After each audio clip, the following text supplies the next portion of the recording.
نہایت ہی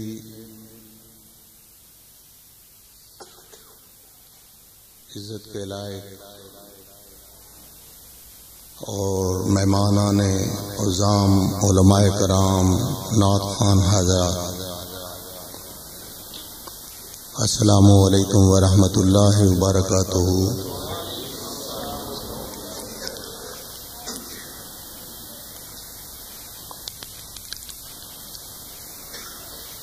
ہم سب لوگ حضور آقا دو عالم فخر بنی آدم آقا محمد الرسول اللہ صلی اللہ علیہ وسلم کی ولادت با سعادت کی خوشی منانے کے لیے اکٹھا ہوئے ہیں۔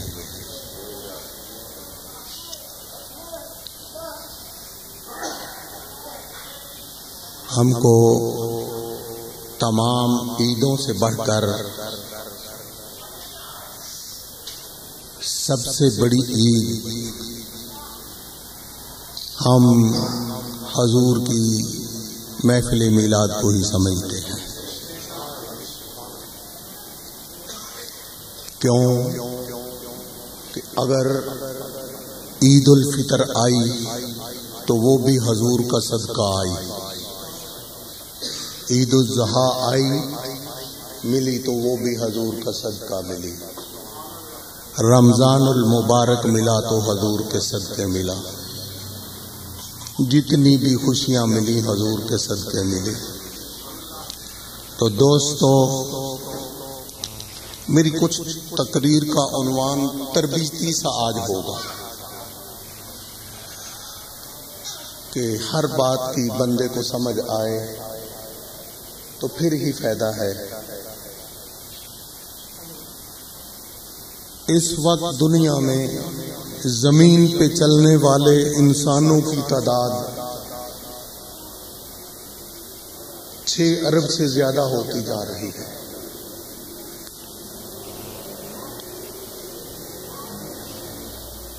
اللہ کے فرمان کے مطابق،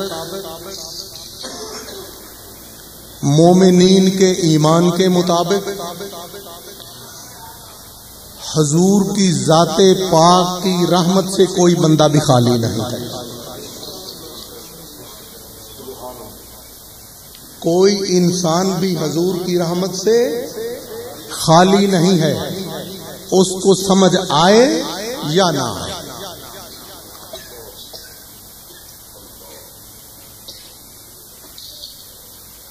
اللہ رب العالمین ارشاد فرماتے ہیں،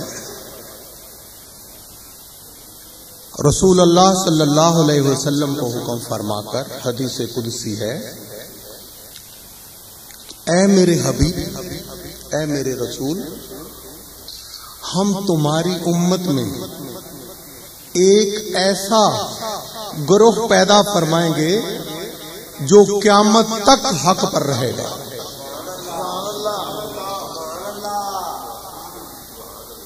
وہ کسی بھی طریقے سے بہکے گا نہیں، غلط راستے پہ نہیں چلے گا۔ حضور آقا علیہ الصلوۃ والسلام کا ارشاد پاک ہے کہ حضرت موسیٰ علیہ نبینا علیہ الصلوۃ والسلام کی امت کے 72 گروہ تھے، میری امت کے 73 گروہ ہو جائیں گے۔ تو صحابہ رضوان اللہ علیہ اجمعین حضور کی بارگاہ میں عرض کرتے ہیں، یا رسول اللہ صلی اللہ علیہ وسلم، کیا آیا وہ سبھی حق پہ ہوں گے؟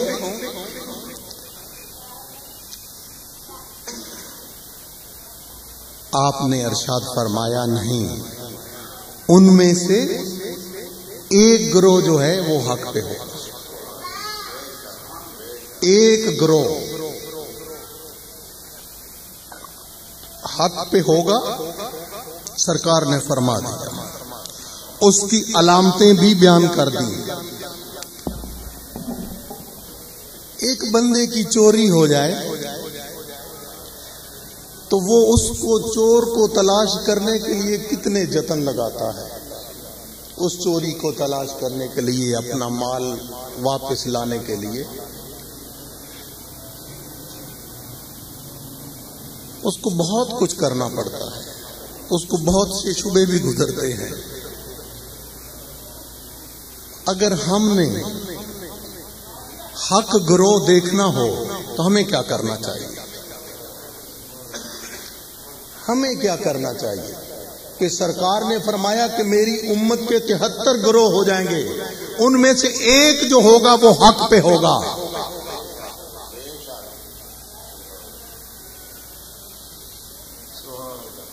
تو حضرت داتا علی حجویری مخدوم اعظم، میں تو ایسے کہتا ہوں، حضرت داتا علی جو مخدوم اعظم کہتا ہوں، جو پیروں کے پیر ہیں، اگر خواجہ صاحب کو کوئی منزل میں رکاوٹ پیش آ جائے، 90 لاکھ ہندو مسلمان کرنے والے کو کوئی رکاوٹ پیش ہے تو وہ میرے داتا علی حجویری دور فرماتے ہیں وہ رکاوٹ۔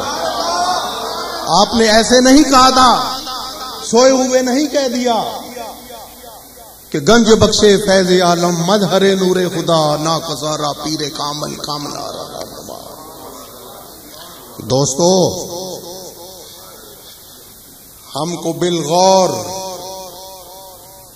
میں اپنے موضوع کی طرف آؤں گا کیونکہ میں نے آیات مبارکہ پڑھی ہے، وما ارسلناک الا رحمۃ للعالمین، میں اس طرف آؤں گا ابھی آؤں گا انشاءاللہ۔ تو ہمیں دیکھنا ہے کہ وہ حق گروہ کون سا ہے۔ دوستو، جس میں حق پیدا ہوگا، جس سے حق ظاہر ہوگا تو وہی حق ہوگا نا۔ آیا کہ آپ حضرت داتا علی حجویری کو حق نہیں مانتے؟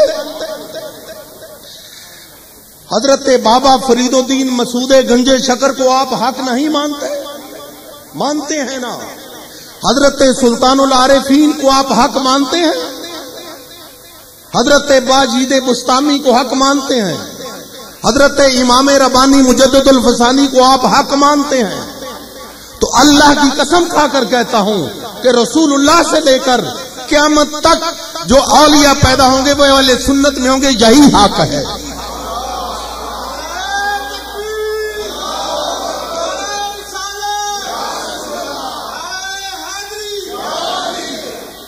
کتنے لوگ بیٹھے ہوئے ہیں اہل سنت کے بغیر، حضور کے زمانہ پاک سے لے کر جناب حضرت خواجہ اویس کرنی سے لے کر حضرت امام بصری سے لے کر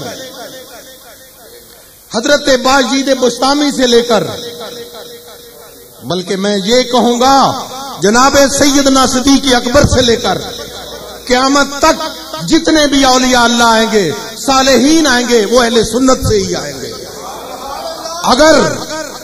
اگر کسی اور جماعت میں ہے کوئی ولی تو ایک بھی مجھے نکال کر دکھائے جس کا دل ذکر الہی کرتا ہو۔ بے شک 18 لاکھ لوگ ایک جگہ پہ جمع ہو جائیں، ان میں ایک بندہ بھی مجھے اہل ذکر ہو تو مجھے نکال کر دکھائے۔ رائے گنج میں 18 لاکھ آدمی نہیں اکٹھے ہوتے، 16 لاکھ اکٹھے ہوتے ہیں۔ ایک بندہ جس کا دل ذکر کرتا ہو، وہ 100 بھی جاتے ہیں اللہ والے تو ان کا دل ذکر کرتے رہتے، وہ اللہ اللہ کرتے ہیں۔ تو جماعت حق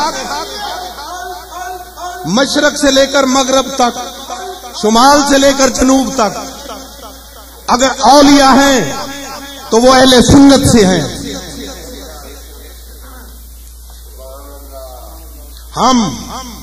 ہمارا عقیدہ یہ ہے کہ جناب حضرت آدم نبی علیہ الصلوۃ والسلام سے لے کر حضور آقا دو عالم صلی اللہ علیہ وسلم تک اہل سنت کا تمام انبیاء پہ یقین ہے، تمام کی عزت کرتے ہیں، احترام کرتے ہیں ہم لوگ۔